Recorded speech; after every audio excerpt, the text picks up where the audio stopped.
రేవంత్ రెడ్డి గారు కొంతమందిని టార్గెట్ పెట్టుకొని ఇవాళ ఆయన పార్టీలో చేరాలి. అయితే కండువా కప్పుకోండి, లేకపోతే మిమ్మల్ని ఇబ్బంది పెడతాం, మీ మీద అక్రమ కేసులు పెడతాం, మీ ఆస్తులు కూల్చేస్తాం అనే ధోరణితో ఇవాళ రేవంత్ రెడ్డి గారు ప్రభుత్వం పనిచేస్తాం.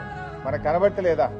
పటాన్చెరు ఎమ్మెల్యే మహిపాల్ రెడ్డి గారి మీద అక్రమ మైనింగ్ కేసులు పెట్టి నువ్వు 300 కోట్ల ఫైన్లు వేసి ఆయనను నానా ఇబ్బందులు పెట్టి ఇప్పుడు కండువా కప్పినం అయిపోయింది.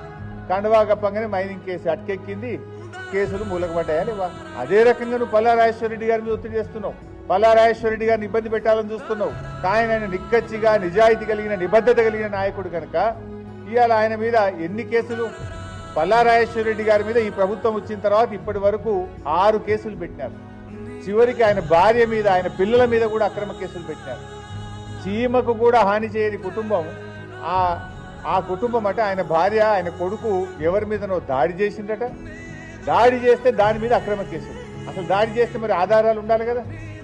ఏదో ఒక రకంగా మానసికంగా ఇబ్బంది పెట్టాలి, పొలిటికల్గా ఇబ్బంది పెట్టాలి, ఆర్థికంగా ఇబ్బంది పెట్టాలి అని రకరకాల కుట్రలకు రేవంత్ రెడ్డి గారి ప్రభుత్వం ఇవాళ ప్రయత్నం చేస్తూ ఉంది.